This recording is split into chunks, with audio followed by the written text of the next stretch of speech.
क्या 498A के case में मीडिएशन होना अनिवार्य है?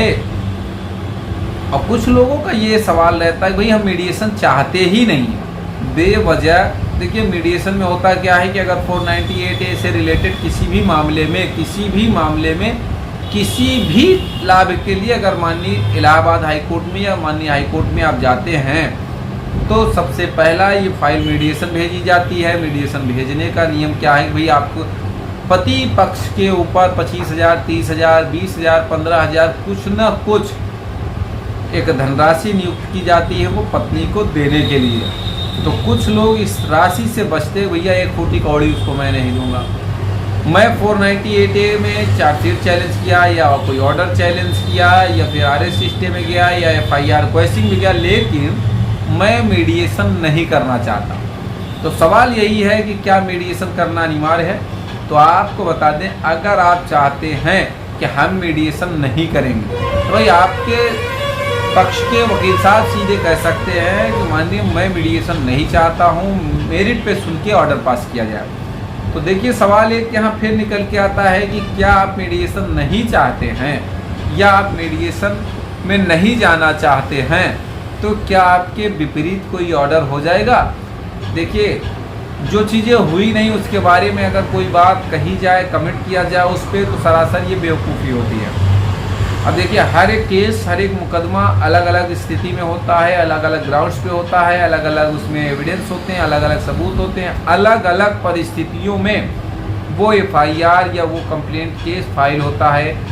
तो सवाल ये है कि आपके जवाब में या आपका जो सवाल है उसके जवाब में आदमी क्या कहे कि भैया FIR क्वेश्चन में आप गए क्वेश्चन हो ही जाएगी, मीडिएशन नहीं जाना चाहते तो भी क्वेश्चन हो जाएगी, मीडिएशन नहीं करना चाहते तो भी आपको मैं ये लाभ दिला दूँ। लेकिन ये सब बातें सरासर गलत होंगी। देखिए आप ये समझें कि अगर मीडिएशन नहीं चाहते तो सीधे आपके वकील साहब मेरिट पे उसकी सुनवाई कर सकते हैं, मेरिट पे आपकी बहस कर सकते हैं।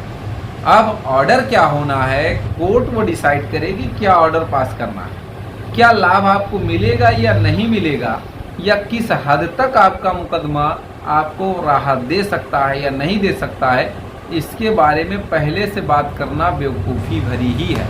हाँ ये बात अलग है कि अगर आपने मेरिट पे सुनवाई कराया तो देखिए मेरिट पे जब सुनवाई होती तो ज़्यादातर पति पक्ष में ही लाभ जाता है, पति पक्ष को ही लाभ मिलता है। मेरिट पे सुनवाई किए, झूठा मुकदमा है, आपने ये तमाम सबूत एविडेंसेस लगा रखे हैं, भाई ये मुकदमा ही टोटल फॉल्स, गलत झूठे तथ्यों पर आधारित है। देखिए मेरिट पे सुनवाई का एक फ़ायदा और है, अगर मेरिट पे डिसाइड होगा तो लंबा चौड़ा ऑर्डर पास होगा, और मेरिट पे सुनवाई हो गई तो उस ऑर्डर को आप माननीय सर्वोच्च न्यायालय अर्थात सुप्रीम कोर्ट ऑफ इंडिया में भी चैलेंज कर सकते हैं। अगर लगता है कि आपको उचित राहत नहीं दी गई, उचित लाभ जो मिलना चाहिए था आपको नहीं मिल पाया, तो ऐसे मामले में आप सर्वोच्च न्यायालय भी जा सकते हैं। अब सवाल एक और है, लोगों के दिमाग में आता है भाई चलिए ठीक है मीडिएशन नहीं गए लेकिन मेरे पक्ष में फैसला भी नहीं हुआ, या यूं कहें कि कितना परसेंट चांस है कि पति के फेवर में हो। देखिए परसेंटेज या ठेकेदारी ये हिसाब किताब, देखिए भले ही केस आपका बहुत अच्छा है, बहुत मजबूत है, लेकिन केस में दो चीज़ें कभी भी कोई भी अच्छा वकील नहीं डिसाइड करता। पहली बात तो गारंटी का केस नहीं होता, दूसरा ये समय का जो समय बता दे भैया हम 15 दिन में करा देंगे, तो समझिए कि आपसे झूठ बोला जा रहा है, आपको ठगी किया जा रहा है। क्यों भाई? कोर्ट में क्या है, 15 दिन बाद अगर जब मुकदमा लगा कोर्ट ही नहीं है तो क्या करेंगे, नंबर पे नहीं आया तो क्या करेंगे। तो इसलिए समय बता पाना बहुत ही कठिन काम होता है।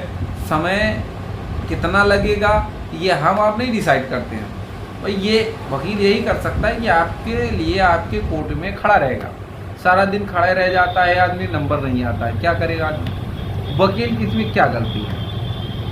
तो उम्मीद करता हूँ, आशा करता हूँ आज की यह जानकारी आपको बेहद पसंद आई होगी। अगर जानकारी पसंद आई तो वीडियो को लाइक करें, शेयर करें, यूट्यूब चैनल को जरूर सब्सक्राइब करें।